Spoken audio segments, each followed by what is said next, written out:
home. That's why you can bring it. Oh, okay, yeah, no, I did wonder. Yeah, I have to say I was a little concerned. I'm like, oh, shit, I hope you remembered. I'm alright. Alrighty. Well, I'd say we should be live by now, I'm reckoning. Cha-ching. Rightio, so this week's tasting, it's an interesting one because coming into this period of the year when everyone seems to want to go into lockdown. So what drink would you like to drink in lockdown? And I talked to staff about this and got some suggestions. And we'll open up with Dan's first suggestion of what he likes to drink in lockdown. I know Pinot Grigio is what you like to drink. It normally would be, but I drank that yesterday. Not just lockdown, but every day. And, I thought we'd celebrate the lockdown. Celebrating the lockdown. I like this. I like that positive attitude. And what do we got? We got Charles Pelletier. Yes. It's not a champagne, but it's stone's throw over the fence, I believe. It is a... well, it's actually quite a long stone's throw over the fence. I can throw pretty far. You can throw pretty far. This is a Blanc de Blanc, which means that it's a white from white. As it's coming, it's literally a Cremant de Loire, which means it is a Cremant, or sparkling wine, from the region of Loire, which is on the west coast of France. In fact, this area particularly, you've got Nantes on the west coast, and then it goes like the river called Loire, runs down and runs a fair chunk inland, almost directly under Paris. So you've got Paris here, Nantes, and the river runs down here. So this is going to be made from the white grapes from that region, which will be Chenin Blanc, which we also get Vouvray from, or Sauv Blanc, which we get Sancerre from. Yep. So they're the two major white varietal grapes. And if I remember correctly, this one is actually made a Blanc de Blanc's Brut. I think it's made out of Chenin for the most part, but with some Sauv Blanc added in. So we'll get Dan to pour that off. And what do you remember about sparkling, Pat? We did champagne last week. You should remember something. Well, it's not a champagne because it's not from the Champagne region. Yep. It's sparkling. There's the method in which it's made is different depending on the price points, I guess. Yep. Is this a method traditional? It doesn't say anywhere on here that it's method traditional, so as that's a big selling point in the world of sparkling, they would put it on if it was. Definitely put it on. I'm guessing it's probably a tank method or a Charmat method. Yeah.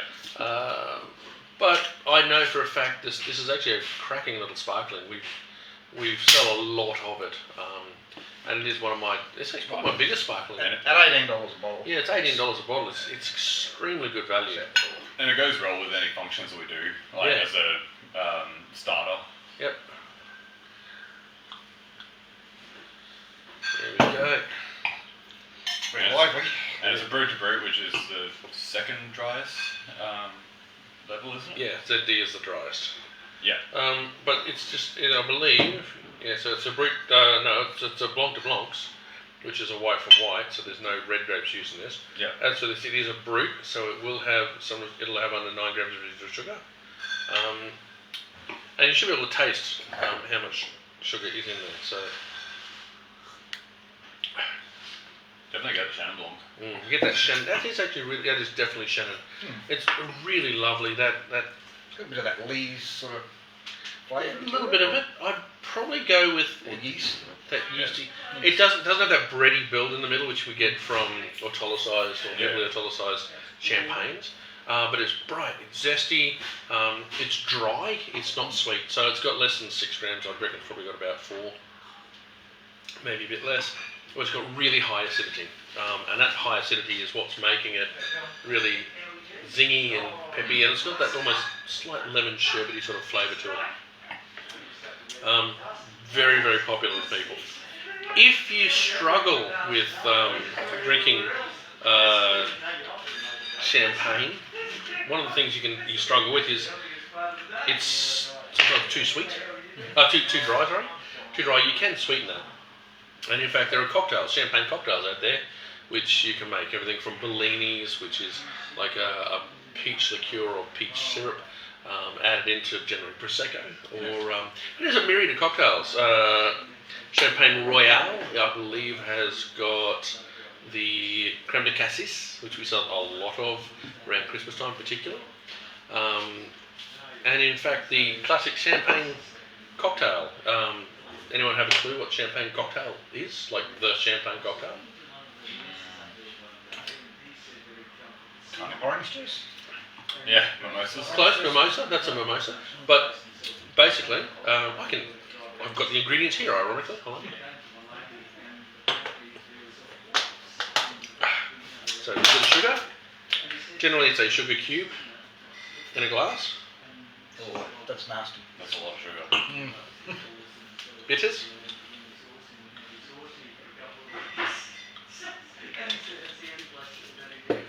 Heart attack. Just mix it up. Put that back on before it gets any moisture into it. And then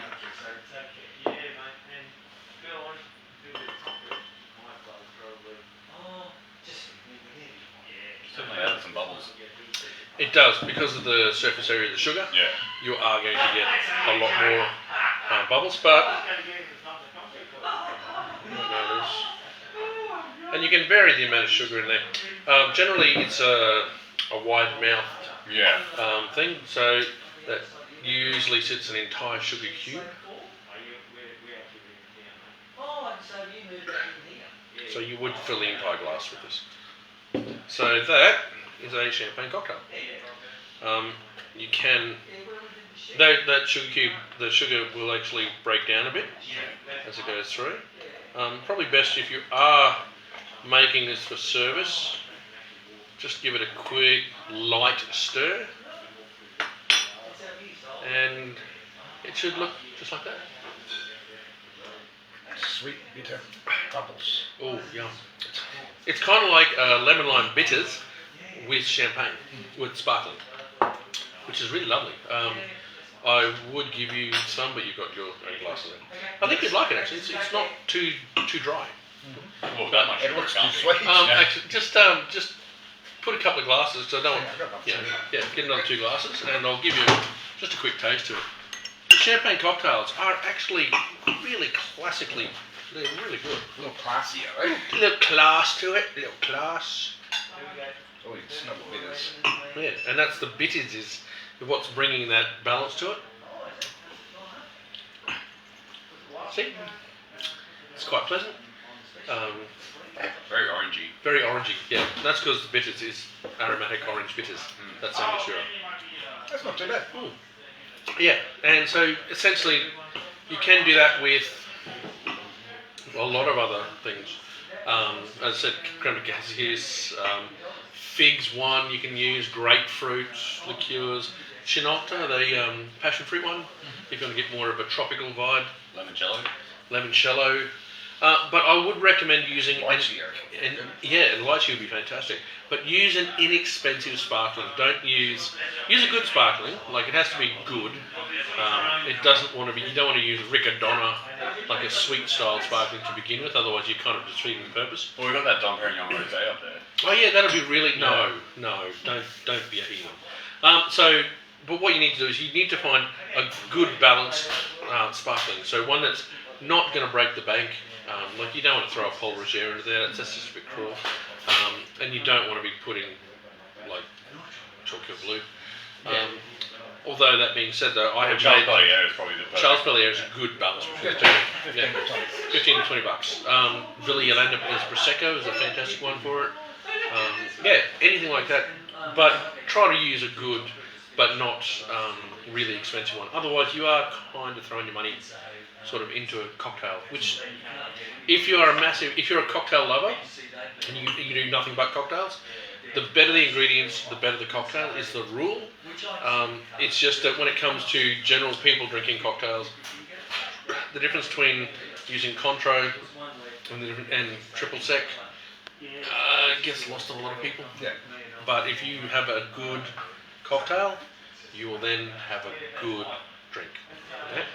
But otherwise, yeah. So that's how to make a champagne cocktail. If anyone asks for it in the bar, it's literally just teaspoon, half teaspoon, 2 spoons of bitters, and right to go. Can't imagine if one would normally get, but Well, it's good to know. my mother loves them. That's how I learned about them. And it gives you sugar then to eat too. And diabetes. Yeah, After a couple. very, very small amount there. I mean, geez. Now, I'll tell you what though, we are going to be going down a different road when we get to that. Yeah. So we might have to clean our palates a little bit now. Best way to clean your palate Use one I've prepared earlier. is the sparkling. Sparkling? Well, mine's clean.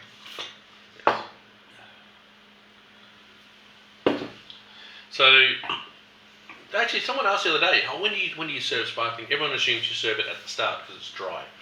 It's an aperitif sort of style, dry, so it gets your mouth ready to have, dishes and to free up the acidity to clean your palate off. I have had sparkling at every stage of a meal, and some of it matches perfectly. Big meats not so much, but and I've been told that that's wrong because people who love that rosé sparkling will have it with meat. Personally, I prefer that kind of thing with salmon, but I find big meat's probably a little bit too heavy for sparkling. What about sparkling Shiraz or sparkling Merlot? Sparkling Shiraz is probably the only exception I can think of to that one. And where does passion pop fit in this? Okay, passion pop fits in this small receptacle called a bin that you can drop it. That being said, though, man, like I've drunk passion pop. Everyone has. That was a $2 chuck, wasn't it? $2 chuck, yeah. Oh man, it's $5 by the time I was. Yeah, no, you grew up in the wrong year. But essentially, I used to mix passion pop with tequila. Crap tequila. Actually wasn't bad. And you've learnt better. Just drink good tequila. I drink good tequila now, which means I don't mix it with anything. And good passion pop. Yeah. Please stop him. Well, shall we on to the next one? Now, Pat, I think, has chosen really, really well because we're into that time of the year when it's cold, rainy, miserable. And I think misery is getting heightened at the moment. Throwing a pandemic. Throwing a pandemic, and misery just loves company. So, Pat, what have you chosen and why? I chose Zonte's Footsteps. Zonte's. Yeah, the Shiraz Cab, which is the latest one we've had in the shop, and we actually did it for a tasting a couple months ago. Yep.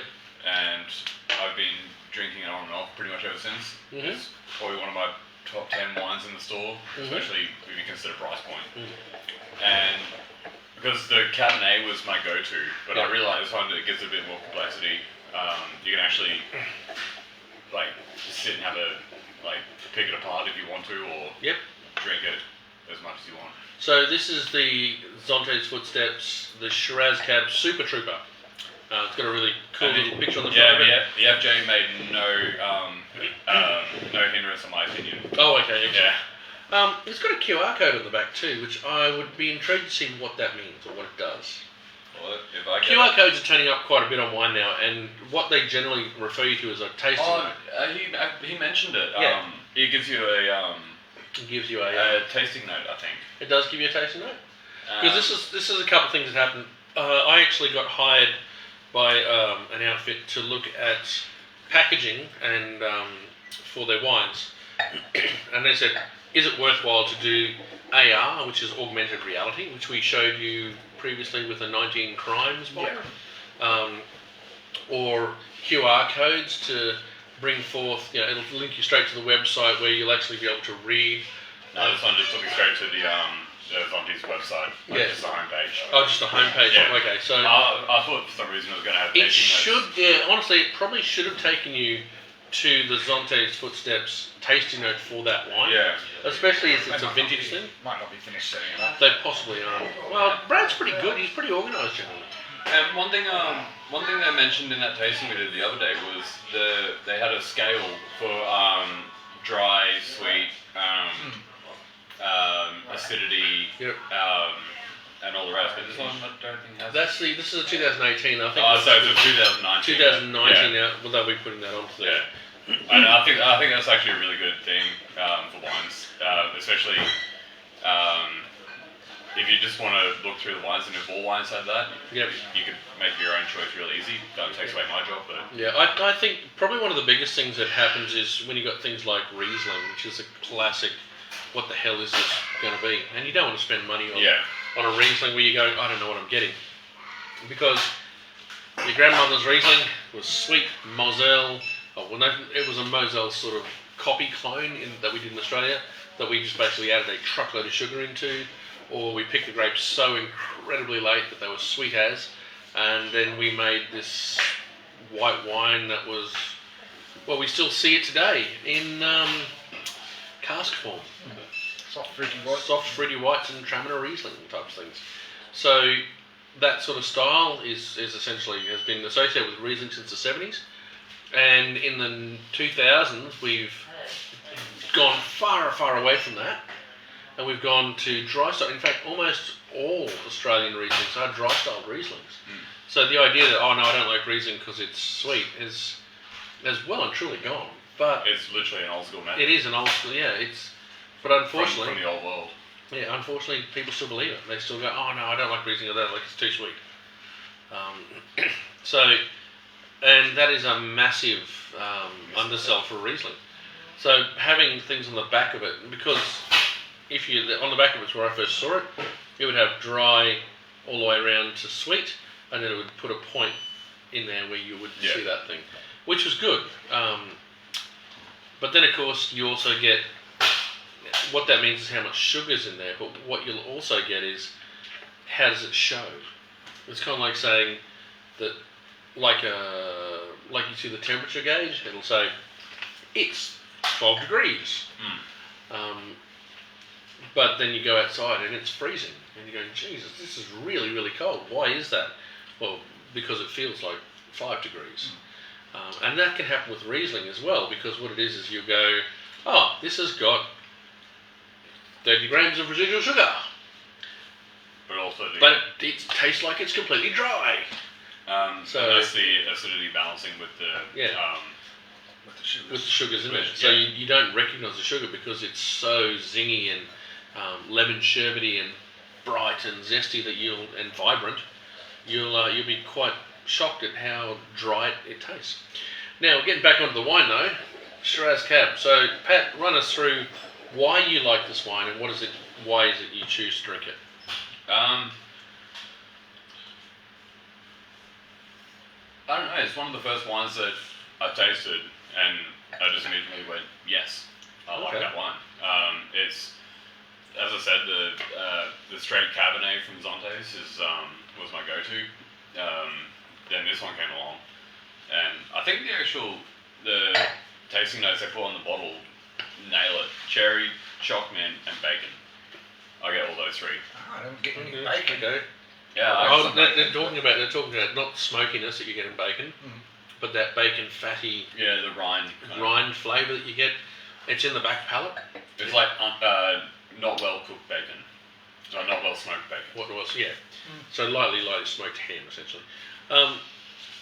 It's a lovely wine, and the reason that I would say, because I do enjoy this wine too, I think it's a really good choice on your part. We did choose wines under $25, or any alcohol under $25, which is why mine's kind of a cheat. Is the next one? It's cheating a bit. Well, it's cheating a bit. Well, but you stole most of it, so yeah. It's definitely under 25 for me. Yeah. But so the Super Trooper though is the Shiraz component is still got its lovely Shiraz fruits. It's Chocolatey. yeah, lots of chocolates and Yeah. cherries and And is it one question I meant to ask Yep. at the dinner was if it's the Shiraz from the chocolate block. probably. Yeah, Yeah. that's why you get the chocolate mint so much. So yeah, you're going to get that choc sort of flavour. The tannin seems to be not as intense as what it was with the Cabernet though, the blackberry patch.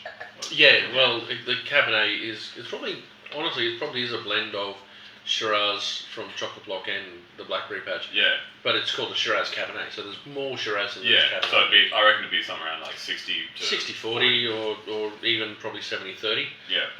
The Shiraz is sort of dulled down all those tannins and all Yeah. that. Yeah. Sort of smooth them out of it. Smooth Yeah, out but around it's and got a around. lovely mouthfeel.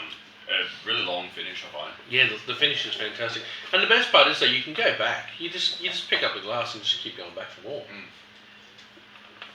You know, you finished it. You sit there. Yeah. The flavour's going through. You can talk, have a biscuit, whatever you want to do. And it's good to see the winemakers these days are actually doing. They seem to be doing more blends. They seem to be becoming a little bit more common. Any chance I get, I usually put people onto, especially like the Soul Growers GSM. Yep. This one and the Pumper used to be a Used to be a cab used to Shiraz. be a Cab Shiraz, but now they're just listed as a cab. It does have Shiraz. Yeah, but less than 15. So Look, Which one's that? the the Pumper. Pumper. Oh. Yeah. Probably the big thing that we've talked about this many times before. People are used to the idea that single varietals are the way to go. In the old world, you will rarely ever get a single varietal wine. You might get a Grenache Rosé from Provence or a Carignan Rosé from Provence. You may get a straight Shiraz from literally one region in the Rhone. Not anywhere else except there's just one region. I can't remember. Saint Julien, I think it is. Saint Stephen, Saint Julien. I'm pretty sure. So they're making their wines to try and fill out the whole palate. Yeah. Essentially, what they're doing is, when it comes to wine making and wines, what they did is they tried to give you a full palate wine. You get a full experience from what's in the glass, and you can't get that from a single varietal. A single varietal will fill one niche area of your palate. But if you put another one in to fill out that mid palate, or bring out the tannin structure, or One parallel. even the colour, like adding, Italians have a tendency to add colorino into some of their reds because it has a deep, rich colour, and it brings a beautiful colour and also brings some vibrancy with, like violets, especially with carignan and things like that. One parallel that I like with it is with whiskey. Everyone seems to chase single malts that they're looking for over $50 a bottle, but I actually really enjoy a lot of the blends. Like if you get, that's where I think you can actually find the whiskey maker getting a bit creative with the whiskey, and I find it to be a bit more interesting sometimes. Well, It's like the different barrel aged ones. If they finish it in finish things off in a different cask. Yeah. and that's what they're trying to do, is they're trying to find and add a different flavour profile in there. The in regards to Pat's thing, so I'm just talking about whiskey, so we're well off topic of what we're talking about. But when it comes to whiskey, we're looking at single malt, which is made in one distillery, and you can actually get another distillery's malts that are single malts as well, blend those together to make a pure malt. And that pure malt is what a lot of the Japanese whiskies have a tendency to do. But probably the most famous Scottish one is the Monkey Shoulder, which is made out of 3 different distilleries malts: Glenfiddich, Balvenie, and Kinnievy, I think it is. And those put together are just great. You got different flavours. It's a much more complex whiskey. It's a much more sort of easy, complex is probably the best example, the best description of it. It's got more of that complexity that you're looking for in a good drink, irrespective of whiskey or whatever it is. What do they actually call that? Monkey shoulder? It's called a pure malt. Pure malt. Pure malt. If you added a grain whiskey in there, like Cheetah, the Cheetah we have, that's a grain whiskey. And a grain whiskey is made not in copper pot still, it's usually made in column stills, and it's made from unmalted barley. So it is just it could be barley, wheat, whatever. Generally it's barley though if it's coming from Scotland. They'll make a grain whiskey, and what that does is it brings out a really smooth whiskey.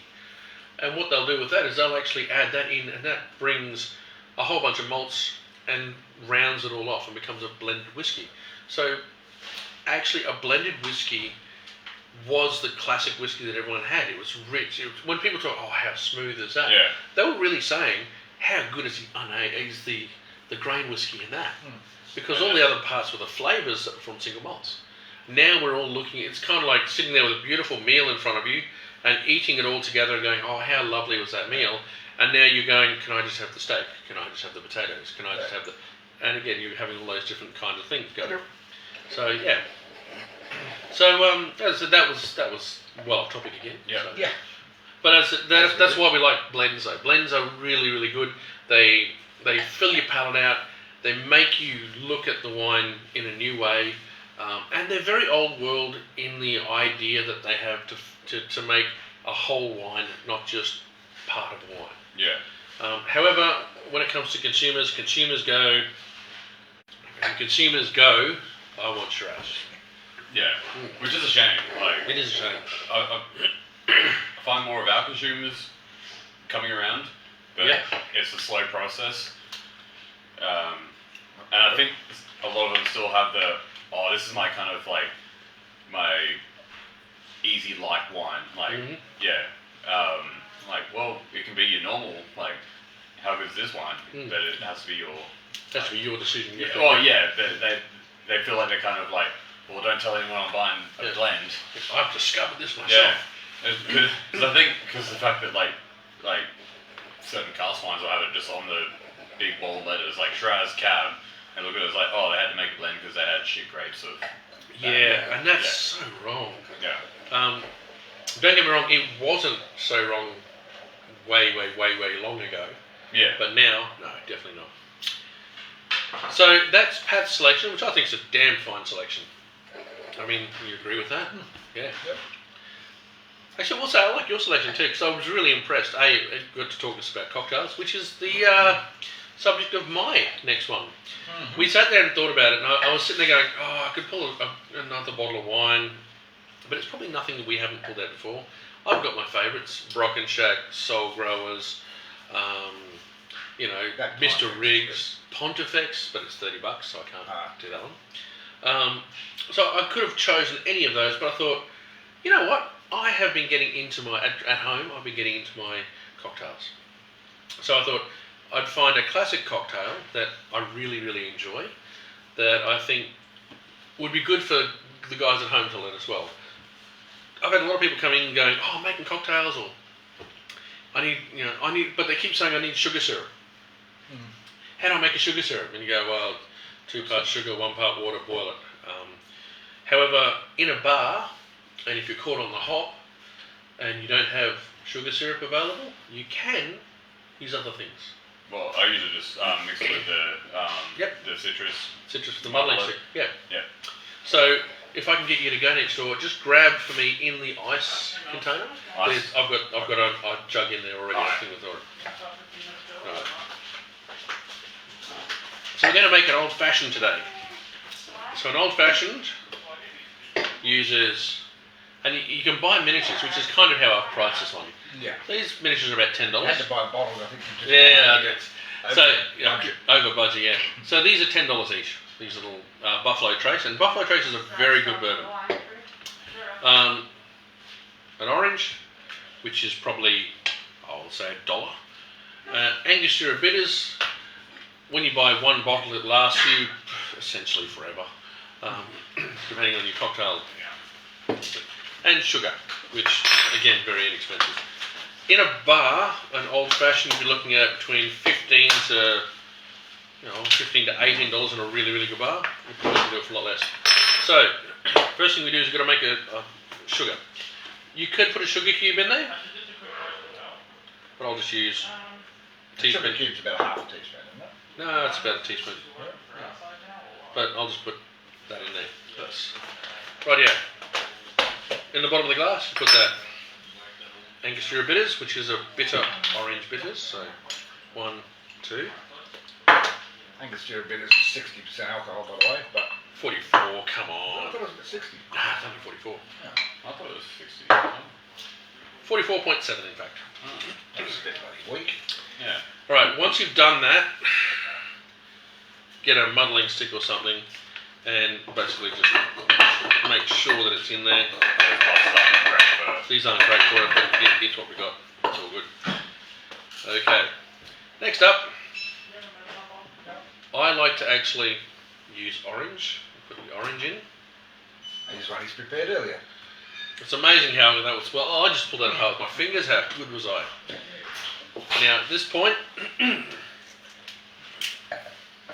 literally. Measured dose of Buffalo Trace bourbon. Which is a damn fine bourbon. It's a damn fine bourbon by itself. Quick. Actually 50 ml, isn't it? Yep, 50 mils. So generally it's 2 ounces or 60 mils, but I just thought really good. Quick stir. As I said, this is one you make in the bar on the hop, and I've had to do this over time, where suddenly someone's gone, I'd like an old fashioned, and man, the number of, you don't really get a chance to, oh, I've got my sugar syrup all prepared, especially when it's a busy night and you've lost your sugar syrup. So this is a really good one for just whacking together. Okay. Again, mix it through.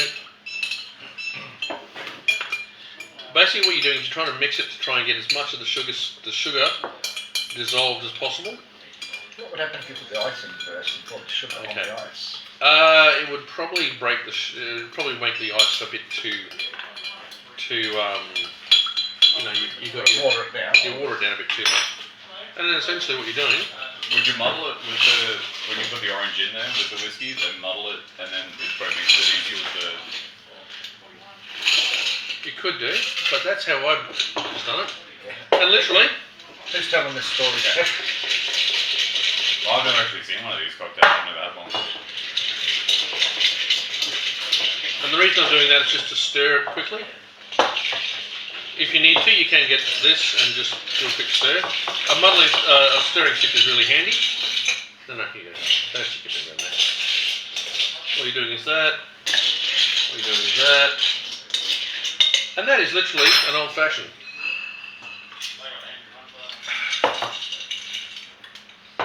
Getting rid of the wine out of it. Getting the wine out of it.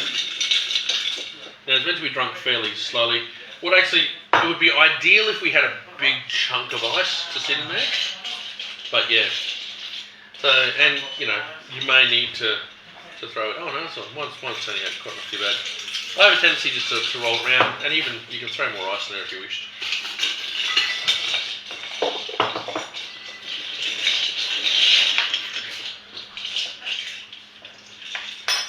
Again, that bit is shining straight through it. Yep. I can't smell whiskey anymore. The bourbon's Oh, beautiful. right. I get the bourbon in there. I get the bourbon there. That's beautiful. Not on the nose. But Not in the nose, but in the flavour profile.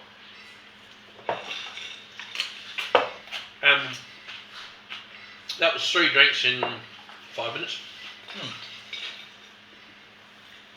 So how much sugar syrup are you adding? Just a bit of It's already a liquid, isn't You it? put a good dash. You probably put, as it's already a liquid.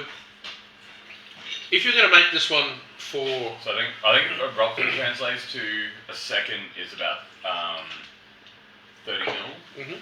So yeah, probably like one. The invoices in the top tray? Or Yes, they are. Like they're all the ones for not to add products? No, add products, but it's the new one. The new one is best. You can't do that. Okay? Okay. So, that's an old fashioned, and that's actually delightful. It's better than your champagne cocktail. Oh, really? I love the champagne cocktail too. Well, Now, in a very high-end bar, It's not as bad as Negroni. Negroni, I find Negroni really hard. It's very, very alcoholic. And yeah, this is alcoholic too. But, that hint of orange, which is why we use the orange in there as well. So that's close to So- 2 standard drinks. You said you use an orange. What's is there a... No, the classic is an orange. Yeah. Oh, the classic is an orange. Okay. Because Angostura bitters is orange orange bitters. bitters. Yeah. So yeah, and that's my cocktail. If I was going to... It's your lockdown cocktail. Lockdown cocktail. Which I think is a little nice selection there. You can have a good little sipper. So, if you've got your own suggestions, put the comments down the bottom. Because I do have one more that I wanted to do. And we've gone through this pretty quickly, haven't we? Well, we could probably do one more. Oh. The rosé. The what?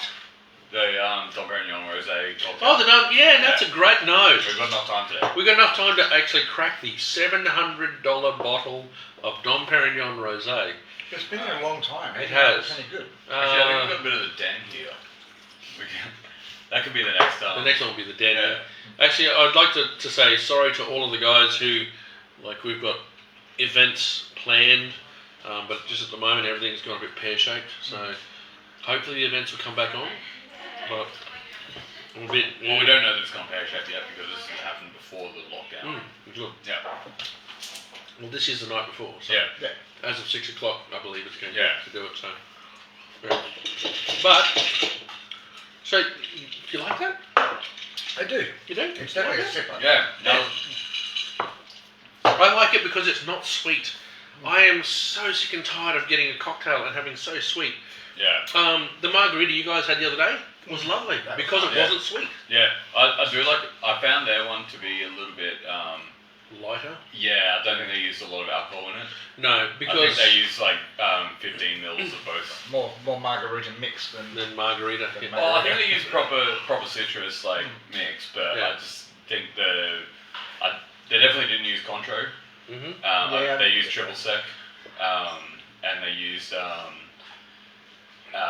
they only used probably about 15 mils of the tequila, and I don't think it was a good tequila either. Oh, okay, right. Yeah, I didn't get much of the. Oh, I thought the tequila was alright because I did taste some tequila flavour, not Yeah. the mixed DOS sort of flavour, but tequila flavour. But I certainly got that it was a lighter. They probably used. I reckon they probably did use 30 mils of tequila and 15 mils of the triple sec. Yeah. But I thought it was well made. I thought it was well put I together. thought it was tasty. really but tasty. I haven't been out and bought a margarita. Yeah. Either. I haven't even made them at home. Or... It is a hard thing to do because, thanks to some of the liquor licensing suggestions and laws that have happened over the years, see, it's only some people that screw it for everybody. Is that cocktails? This should be 60 mils. These are little 50 ml bottles, so you could probably call them 45 ml quite merrily. There is a variance. So you could probably get away with that in a bar, using just that in a bar to use that. But in a bar, of course, your jigger would be 30 ml, 15 ml into there. Yeah. Technically, it should be 30 ml, 30 ml. It should be 60 ml. 60 mil, so it should be 2. However, that is literally one of the things they call as promoting binge drinking. So, I think if you're buying a cocktail and you're paying $18 for it, Over a cheap. so I don't think that's going to. all right, That's not promoting binge drinking. That's saying you're about to pay a fortune for one drink. true. But what's the difference between a vodka and orange and a screwdriver? $3. $5. Yeah, yeah, $5. And what's the difference? Vodka and orange, both of them. Yeah. One's in a cocktail glass, one's not. Okay. But they're the same amount of alcohol. Yep. So it's just fancy. One's fancy. It's the exact same drink. It is exact same drink. Same with the vodka fire engine. Vodka fire engine, yeah. Versus vodka and red cordial. Yeah, literally, I was working in a bar, and it was a fairly, you know, like I've worked in a lot of sort of lower socioeconomic bars over the years, and honestly, Don't talk about Mulaney like that. no, it's not Mulaney. It wasn't Mulaney. So anyway, I was lower socioeconomic bar, and the difference between a chocolate soldier and a Bundy and Kahlua and Coke. What shall we go? Can we go Bundy, Kahlua and Coke? Yeah, okay. Then I rang it up, and it was like $7 or $6, and it actually had a chocolate soldier, and it's chocolate 17. Okay, So right. it Yeah. depends on how you order things. Depends how you order it. So therefore, if you're being the cocktail wanker, you are going to be charged more. But that being said, though, like old fashioned, it's one that turns up. And in fact, if you get a chance to come to the whiskey tasting, which has been pushed back to the 12th, we are going to see Starwood have released a bottle Oh. Pre-made. of old fashioned, pre-made old fashioned, and I have tried it. It's good. It's proper old fashioned. It's for proper old fashioned. It is really, really good. So I will say, if you get a chance to go to it, if you get a chance, come along. It should be a great night. But on that note, I think Well, how much is the whiskey tasting? whiskey tastes like $25. $25. $25, and we're doing Annock, Old Pulteney, and Starwood. So we've got 6 whiskies on, and now they've released this range of 3 tasting things. So bonuses at the end. it's a bonus at the end of I think we're doing 9 tastings in the end. So don't forget, you will probably need a driver. But anyway, look, Are we playing golf afterwards? We may need to. Sweet. But just remember, if you do get caught in lockdown and you do want to try something, a lot of people learn to make sourdough. Get into the shop before it's all gone. Yes, get in the shop before it's all going, because Jesus, there are some nutty sales that are going to come up. Yeah. Every day's a Friday. Every day's a Friday, yeah. But do remember that some people make sourdough over the last lockdown. Feel free to make some cocktails, put them together, send recipes in if you wish, because we always like looking. I'll actually try recipes quite merrily. But drink well, drink like a savvy. Cheers. Cheers. Slasher.